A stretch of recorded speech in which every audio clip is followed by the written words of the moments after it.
দেখতে পাচ্ছেন গেট ঠিক কেমন আকার ধারণ করেছে। যদি পাসের ব্যাপারে যাওয়া যায়, পাস শুধুমাত্র মানে গ্রাউন্ডটা বলতে গেলে এক কথায় মানে আগের থেকে বড় করা হয়েছে। কার্নিভাল মঞ্চ মানে কিন্তু এরকম, ঠিক আছে? দেখুন একবার স্টেজ, যাকে বলে রয়্যাল স্টেজ, মঞ্চ তো গাইস মানতে হবে। এইবার কিন্তু প্রথম এত সুন্দর একটা মেলা হচ্ছে, যেখানে রয়েছে বিশাল নাগরদোলা থেকে শুরু করে আরও কিছু এন্টারটেনমেন্টের জিনিস। কার্নিভাল মালদা। নমস্কার বন্ধুরা, রাধে রাধে। আজকে পৌঁছেছি আপনাদের সামনে নতুন একটি ভিডিও নিয়ে। আপনারা দেখছেন সারাম বাবিন ইউটিউব চ্যানেল, আপনাদের সাথে রয়েছে আমি বাবিন। আজকের কন্টেন্ট কিন্তু একদম মজাদার, যেহেতু 2025-এর যে কার্নিভালের গ্রাউন্ডে কিন্তু বর্তমানে আমি পৌঁছে গেছি। আর আমার পেছনে দেখতে পাচ্ছেন আপনারা সেই কার্নিভালের মঞ্চ।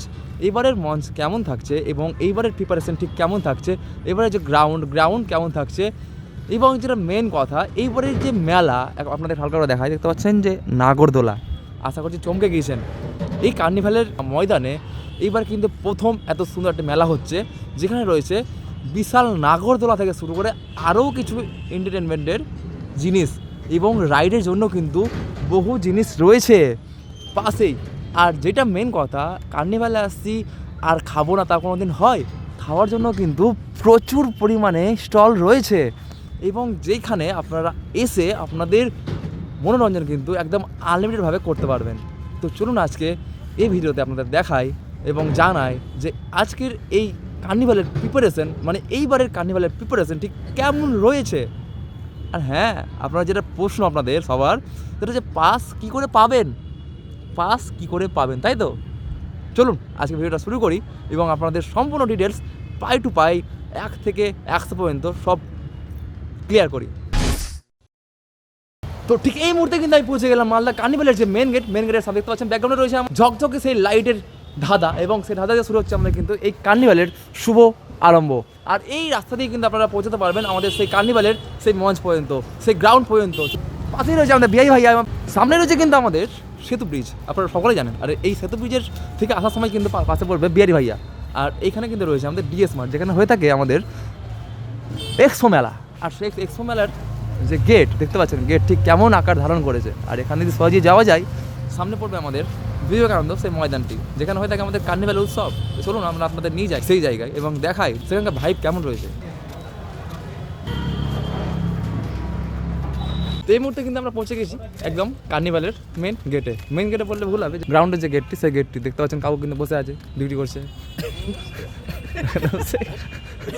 তো যাই হোক, এদিক থেকে শুরু হচ্ছে কিন্তু স্টল, আর এইদিকেও কিন্তু পুরো স্টলে পরিপূর্ণ। আর মাঠে দেখুন একবার, এইবারে যে মানে আমাদের দেখতে পাই আর কি, কার্নিভালের যে মাঠ থাকে, মাঠে কিন্তু লাইট কিন্তু পরিপূর্ণ থাকে। যেমন দেখতে পাচ্ছি আমি এখন যে এই যে ব্যারিকেডটা কিন্তু আগের বারের তুলনায় একটু আগিয়ে নেওয়া হয়েছে, যেহেতু এই জন্যই আগানো হয়েছে। না গেলে কিন্তু প্রতিবারই সেটা নিয়ে একটু প্রবলেম হয়, যেহেতু ক্রাউড প্রচণ্ড থাকে আর মানুষজনের তো ব্যাপারটা বুঝতে পারছেন। পুলিশ প্রশাসনের দ্বারাও কিন্তু এখানে যে ভিড় থাকে, সেই ভিড়টা কন্ট্রোলের বাইরে হয়ে যায়। তো তার জন্যই কিন্তু এবার যে এই ব্যারিকেডটা, সেটা একটু মানে সামনে করে নেওয়া হয়েছে। আর চারপাশটাই কিন্তু মানে পিছিয়ে নেওয়া হয়েছে, মানে গ্রাউন্ডটা বলতে গেলে এক কথায় মানে আগের থেকে বড় করা হয়েছে। লাইট কিন্তু ঝাঁকানাকা পুরো একদম। আর স্টেজের ব্যাপারটা একটু পরে দেখা হচ্ছে আপনাদের। যেটা মেন যেটা ব্যাপার, সেটা হচ্ছে এইবার যে মেলা, স্টল তো থাকছেই, তার সঙ্গে সঙ্গে থাকছে কিন্তু এর পাশে যে একটা জায়গা আছে, প্লেস আছে, সেই প্লেসে কিন্তু হচ্ছে বিশাল আকারে একটি মেলা, যেখানে এসেছে নাগরদোলা, যেটা আপনাদের বললাম। তার সঙ্গে সঙ্গে আরও কিছু কিন্তু বেশ কয়েকটা রাইড থাকছে, যেখানে আপনারা মজা করতে পারবেন। দেখতে পাচ্ছেন ওই যে নাগরদোলা দেখতে পাওয়া যাচ্ছে এখান থেকে। আর পাশেই কিন্তু রয়েছে স্টেজ। এই মুহূর্তে আসলাম কার্নিভালের যে স্টেজ, সেই মেন স্টেজের সামনে কিন্তু আসলাম। ভিআইপি এরিয়াটা কিন্তু আগের থেকে দেখতে পাচ্ছি বড় করা হয়েছে। আর দেখতে পাচ্ছি স্টেজটার সামনেটা যেটা এরিয়াটা যে বললাম ভিআইপি এরিয়াটা, সেটা কিন্তু আগের থেকে একটু বড় করা হয়েছে। আর পাবলিকের যে এরিয়াটা একটু দূরেই করা হয়েছে, যেহেতু মানে ক্রাউডটা যেন একদম কন্ট্রোলের মধ্যে থাকে। স্টেজ যদি বলা যায় আগের তুলনায় মনে তো হচ্ছে দেখে যে আগের তুলনায় একটু বড়ই আছে, বিশাল বড় বললে ভুল হবে, বিশাল বড় একদম দারুণ কিন্তু সাইজের স্টেজ বানানো হয়েছে, ঠিক আছে? তো এরকম টাইপের ভাইব থাকছে এখানে। আপনারা আসুন।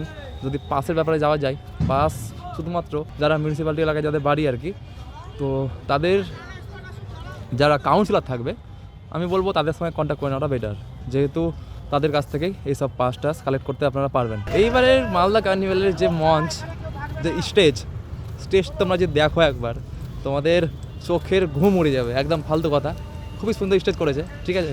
দেখতে গেলে সত্যি খুব ভালো লাগছে দেখতে দূর থেকে। একটু আমরা বললাম আর কি চালু করার জন্য, তো তোমরা একবার দেখে নাও। ওয়াও, কি look guys, look at this. Carnival মঞ্চ মানে কিন্তু এরকম, ঠিক আছে। এরকম কিন্তু ক্রেজ না আসলে কোনো মতেই কিন্তু মনে হবে না যে মালদা কার্নিভালের মঞ্চ এটা। তো চলো তোমাদের কাছ থেকে একটু দেখাই, দেখে নাও। তো কথাটা হচ্ছে এখানেই যে দেখতে পাচ্ছ যেখানে আমি বসে আছি সব ভিভিআইপি এরিয়া, ঠিক আছে। This is carnival Malda 2K25, ঠিক আছে। তো সব দেখা হবে। আমার ইনস্টাগ্রাম আইডি হচ্ছে সানাম বাবিন, সবাই জানো। সেখানে কিন্তু পুরো সাউন্ড চেক থেকে শুরু করে দারুণ দারুণ কিছু সিনেমেটিক রিলস তোমরা পেয়ে যাবে যদি চাও কার্নিভালের কিছু মুহূর্ত এনজয় করতে। তো সেখানে তোমরা গিয়ে পেজগুলোকে ফলো করতে পারো। তো এই ব্যাপারটা কিন্তু এবার ইউনিক লাগলো যে স্টেজের সামনে কিন্তু সবাই ভিড় করে থাকে, এবার সেটা কিন্তু করতে পারবে না। এইবার কিন্তু এখানে একটা ব্যারিকেড দেওয়া আছে, আর ব্যারিকেডটা একদমই কিন্তু খোলা নেই, ঘুরে একদম আসতে হবে সামনে। আগের বার কিন্তু যা ভিড় হয়েছিল, যা গন্ডগোল হয়েছিল, এইবারে কিন্তু সব দিকে ফলো করা হয়েছে যাতে সেটা পুনরায় না হয়, ঠিক আছে। দেখুন একবার স্টেজ, যাকে বলে রয়্যাল স্টেজ, ঠিক আছে। আর স্টেজগুলো দেখতে পাবেন আপনারা এইবারে কার্নিভালের মঞ্চ। তো গাইজ মানতে হবে কার্নিভাল কিন্তু মালদার মধ্যে 1 নম্বরের প্রোগ্রাম, যেটা সব থেকে বড়, সবার নজর কাড়া স্টেজ নিয়ে এসে থাকে, যেহেতু এত বড় একটা এরিয়াতে এই কার্নিভালের প্রোগ্রামটি হয়ে থাকে। যারা আজকের ডাইরেক্টর ছিল ইনি, আজকের লাইটম্যান প্রডিউসার ছিলেন। তো জোক সব পার্ট গাইজ, ভালো থাকবেন, হ্যাপি থাকবেন সবাই মিলে। লাইক কমেন্ট শেয়ার করবে, শেয়ারটা করো যে তাড়াতাড়ি, তাদের শেয়ারটা করো, কমেন্টটা করতে ভুলবো না। আর যারা যারা পাস পেয়েছো পাসটা দিয়ে দিও। গাইজ দেখা হচ্ছে নতুন একটা ভিডিও সময়, ভালো থাকবেন, হ্যাপি থাকবেন, সুস্থ থাকবেন। Thank you so much watching this video. Radhe Radhe.